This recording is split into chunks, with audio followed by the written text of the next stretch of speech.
Cerita dimulai dengan keresahan warga kampung. Mereka yang sedang memandikan jenazah sangat heran karena tiba-tiba air untuk memandikan jenazah itu terus berkurang hingga tidak bisa untuk memandikan jenazah.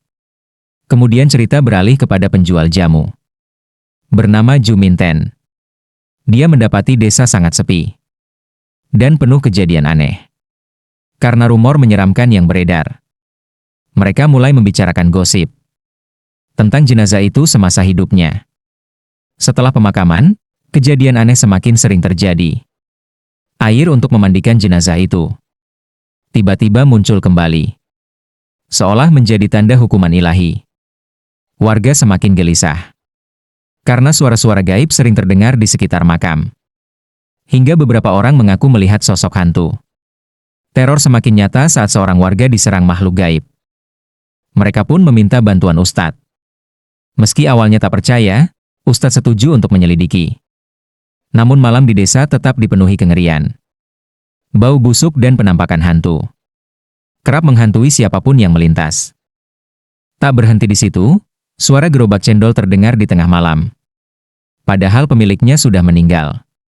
Warga makin panik ketika gerobak itu benar-benar terlihat bergerak sendiri.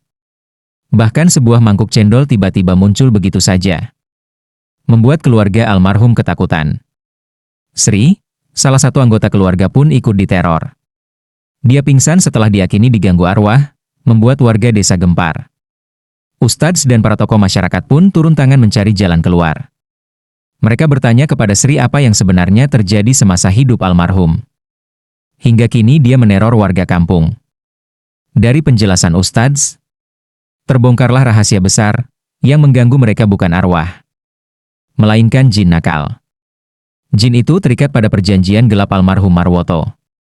Lewat kilas balik masa lalu diperlihatkan.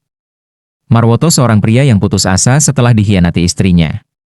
Atas dorongan Sri, ia ingin bangkit, hingga akhirnya mendatangi seorang dukun. Di sana, ia membuat perjanjian, menggunakan air bekas, memandikan jenazah untuk membuat cendol, dan memberi persembahan setiap hari Selasa. Dari situlah bisnis cendol Marwoto meroket. Tapi semua berawal dari praktik terlarang. Bisnis yang semakin sukses membuat Marwoto tinggi hati. Ia bahkan tega memecat karyawannya yang tidak sengaja melakukan kesalahan. Marwoto semakin angkuh dan sombong. Sri mencoba menasihati, namun Marwoto menolak. Marwoto merasa semua kejayaan murni hasil usahanya sendiri. Dengan uang berlimpah, ia membeli rumah besar, tapi mengabaikan nasihat untuk bersedekah. Keserakahannya semakin nyata ketika ia justru bergembira mendengar mantan istrinya meninggal. Meski akhirnya setuju mengurus pemakaman. Rahasia kelam Marwoto akhirnya terungkap. Para karyawannya mengetahui ia memakai air jenazah untuk membuat cendol, membuat mereka marah dan memilih berhenti. Sri yang tak tahan lagi akhirnya menghadapi Marwoto. Pertengkaran sengit terjadi, dan Marwoto justru mengusir Sri dari rumah. Karena kesuksesannya Marwoto lupa diri.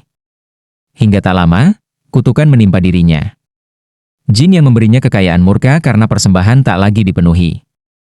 Marwoto disiksa habis-habisan. Jin itu terus mengganggu. Hingga Ustadz dan warga desa harus turun tangan. Dalam pertempuran kacau, mereka berhasil mengusir jin itu. Akhirnya, rahasia kelam Marwoto terkuak sepenuhnya. Kekayaan yang ia dapat dari jalan hitam justru menghancurkan dirinya dan menimbulkan teror bagi seluruh desa. Cerita ini pun menutup dengan pesan moral. Keserakahan dan perjanjian gelap hanya akan berujung pada kutukan dan kehancuran.